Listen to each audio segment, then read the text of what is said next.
Sunday to all of you. तो चलिए आज फिर से हम आपके साथ संडे को बेहतर बनाने के लिए, संडे सेलिब्रेट करने के लिए आपके साथ आए हैं। संडे मीन्स क्या? रिवीजन क्लास, है ना। तो आज जो हम लोग आए हैं वो रिवीजन क्लास लेके आए हैं, और वो रिवीजन क्लास जो आपका है, जो आपके एग्जाम्स चल रहे हैं, CHSL चल रहा है, CGL का आने वाला है आपका वैकेंसी, है ना। तो वो सबसे रिलेटेड जो क्वेश्चंस आते हैं एग्जाम्स में, वही सबसे रिलेटेड क्वेश्चंस एक टॉपिक हम आज लेके आए हैं जो वेरी इंपॉर्टेंट है, वो है वॉइस। ठीक है, अभी पता ही है थोड़ा शादी का चल रहा है, जिसके वजह से थोड़ा बिजी है। ठीक है, चलिए कोई बात नहीं। तो आप जो हम पढ़ेंगे वो वॉइस से रिलेटेड, कि कैसे हम लोग चेंज करेंगे। जो वॉइस है बच्चे, वो सिंपल नहीं आते, है ना। वो अलग अलग तरीके से, जैसे हम लोग जो ग्रामर्स में बस पढ़ लेते हैं, बस उतना ही सीमित नहीं है।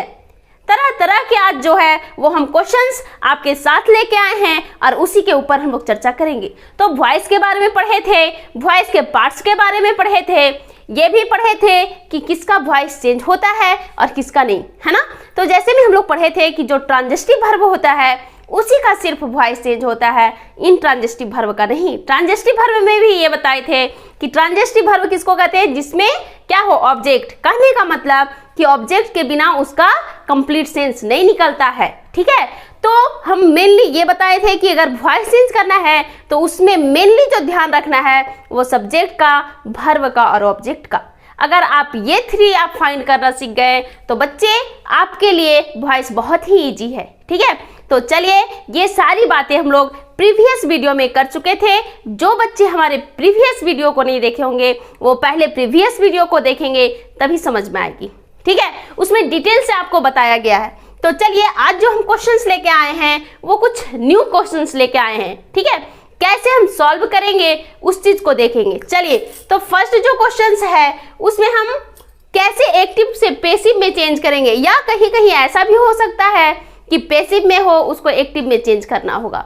ठीक है, तो जो फर्स्ट क्वेश्चन है उसको हम लोग देखते हैं। इसमें क्या है बच्चे, हम मेनली यही बताए थे कि वॉइस में सबसे पहले हम लोग सब्जेक्ट को फाइंड करेंगे, फिर वर्ब को और ऑब्जेक्ट को। तो इसमें जो सब्जेक्ट है वो द डॉग है। ठीक है, और ये क्या है? वर्ब है, और ये बच्चे क्या है? आवर नेबर ऑब्जेक्ट है। बाकी जो बच गया वो क्या हो गया? रिमेनिंग वर्ड हो गया। ये सब सारी बातें हम कर चुके थे। ठीक है, ये रिमेनिंग वर्ड हो गया। अब क्या होगा कि जो ऑब्जेक्ट है वो किस फॉर्म में लिखेंगे? तो सब्जेक्ट, तो आवर नेबर, तो यहाँ पे क्या लिखेंगे? जब पेसिव वॉइस हम लोग चेंज करेंगे तो आवर नेबर। यहाँ पे फिर देखेंगे कि ये किस टेंस का है। ठीक है, उसका एक्टिव किस चीज का है, उसका पेसिव किस में चेंज करेंगे। तो बच्चे ये जो है ये कौन सा वर्ब यूज हुआ है? तो V2 कहने का मतलब ये किसका V2 है? तो बाइट का। बाइट मीन्स होता है काटना, तो बाइट बिटेन होता है। ठीक है, हम ये भी बताए थे कि जो पेसिव वॉइस होता है उसको हम लोग हमेशा वर्ब को V3 में ही चेंज करते हैं, चाहे वो V1 हो V2, उससे हमको कोई भी मतलब नहीं है। चलिए, तो ये जो आपका है वो सिंपल पास्ट टेंस का है। तो इसको जब हम लोग पेसिव वॉइस में यूज करेंगे तब क्या यूज करेंगे? तो वाज वर का यूज करेंगे। तो आवर नेबर ये सिंगुलर है, देन इसके साथ क्या यूज करेंगे? तो वाज, आवर नेबर वाज। अब फिर इसका क्या? V3 यूज करेंगे, तो ये क्या हो जाएगा? B10। ठीक है, इसके बाद प्रीपोजिशंस यूज करेंगे, और subject object means the dog क्या हो जाएगा? द डॉग हो जाएगा। ठीक है, और ये अस्टरडे है, रिमेनिंग वर्ड को हम लोग उसी प्रकार लिख देंगे, कोई दिक्कत नहीं। तो बस इसमें मेनली समझना है। ठीक है, इसमें बस समझना है, इसमें बस आप सब्जेक्ट को फाइंड कीजिए, ऑब्जेक्ट और वर्ब, इसके अलावे हमको किसी से कोई मतलब नहीं है। चलिए next, the MD told us about the new project ferry. बहुत ही इंपॉर्टेंट क्वेश्चन है। देखिए, इसमें सब्जेक्ट कौन हो जाएगा? तो द MD सब्जेक्ट हो जाएगा, टोल्ड क्या हो जाएगा? वर्ब हो जाएगा, और अस क्या होगा? ऑब्जेक्ट होगा, और जो बच गया अबाउट द न्यू प्रोजेक्ट, ये आपका जो है वो रिमेनिंग वर्ड होगा। ठीक है, तो अब इसमें क्या करना है? ऑब्जेक्ट है ना, ये सब्जेक्ट के फॉर्म पे यूज होगा। तो अस का सब्जेक्टिव मीन्स नॉमिनेटिव केस क्या होगा?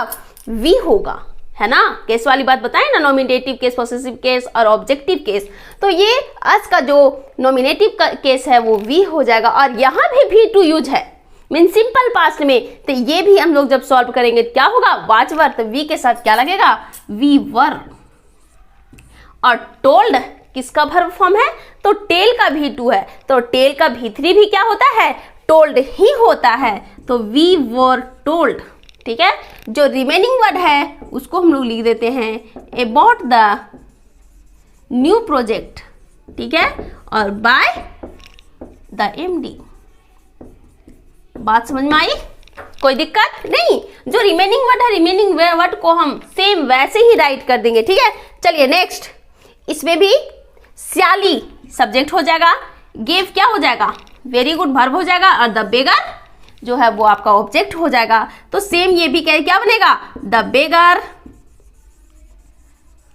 वाज, है ना, ये भी V2 है ना, सिंपल पास्ट का है, तो ये भी किसमें चेंज होगा, वाज वर में। तब द बेगर वाज क्या हो जाएगा, गिवन बाय स्याली एन ओल्ड साड़ी, या यहां नहीं लिख के आप ऐसे भी लिख सकते हो, एन ओल्ड साड़ी बाय स्याली।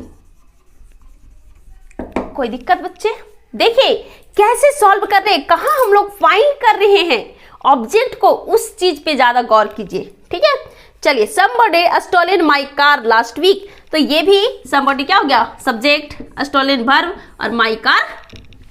ठीक है, तो यहां क्या हो जाएगा, my car, सेम वही होगा, वाज वर ही यूज होगा।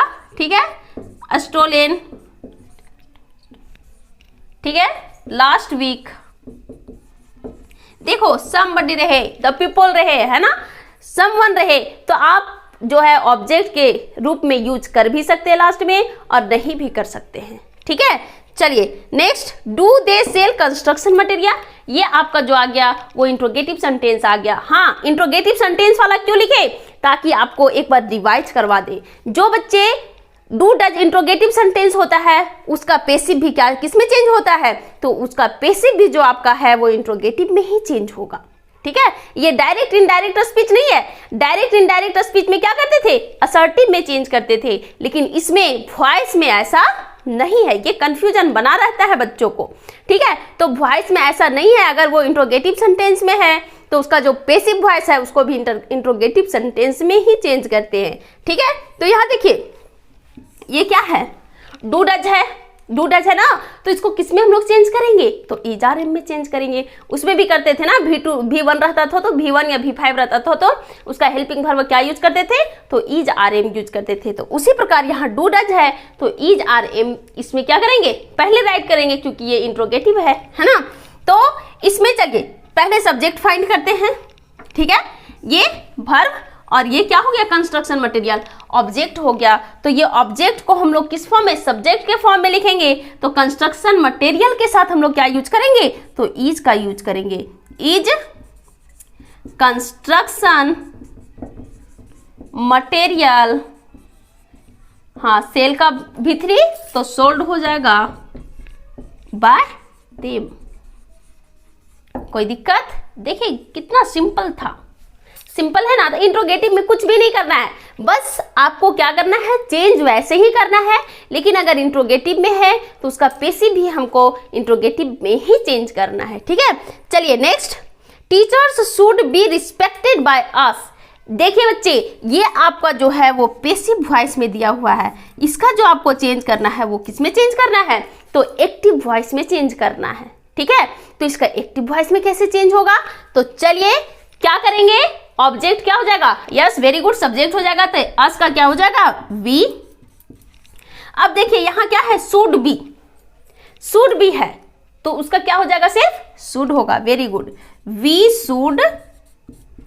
और रिस्पेक्टेड का क्या हो जाएगा, यहां साइड शुड, शुड पास्ट में ही है ना, तो ये जो होगा वो क्या होगा, पास्ट में ही तो होगा, तो वी शुड रिस्पेक्टेड, है ना, क्या हो जाएगा, टीचर्स।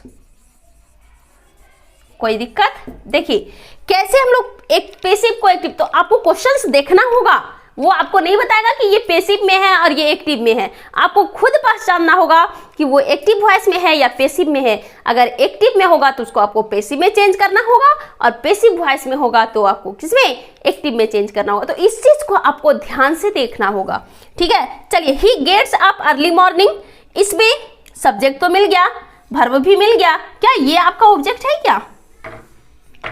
नहीं, ये ऑब्जेक्ट नहीं है। हम आपको फर्स्ट में ही बताए थे कि जो सेंटेंस है ना, जिसमें अगर ऑब्जेक्ट नहीं रहता है उसका पैसिव चेंज नहीं होता है। कहने का मतलब ये हुआ कि जो इंट्रांजिटिव वर्ब होता है उसका वॉइस चेंज नहीं होता है। इंट्रांजिटिव का मतलब हम फर्स्ट में ही बताएं कि जिसमें ऑब्जेक्ट के बिना भी उसका कंप्लीट सेंस निकले। फिर से सुनिए, इंट्रांजिटिव वर्ब क्या हुआ कि उसमें जब तक हम लोग ऑब्जेक्ट राइट नहीं करेंगे उसका कंप्लीट सेंस नहीं निकलेगा।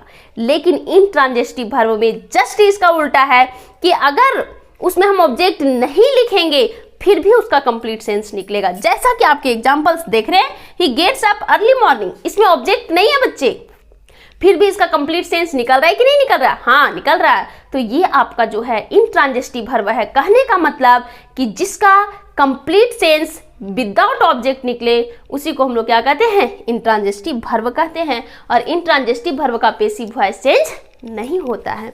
तो यहां हम लोग लिख देंगे कि no change in passive voice, ठीक है, no change in passive voice. अगर रीजन भी पूछे, because it is intransitive verb, ठीक है। तो इस प्रकार हम लोग सीखे कि किसका हम लोग वॉइस चेंज करेंगे और किसका हम लोग वॉइस चेंज नहीं करेंगे। तो आप इसको जरूर पढ़ें, जरूर देखें। ये आपका जो कॉम्पिटिटिव एग्जाम्स हैं वो सब में ये बहुत ही इंपॉर्टेंट है, ठीक है। जैसा कि आप खुद एग्जाम दे रहे होंगे तो देखते होंगे, ठीक है।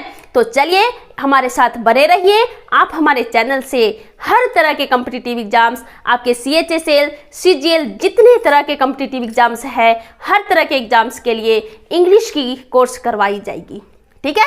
तो चलिए, आप हमारे साथ बने रहें।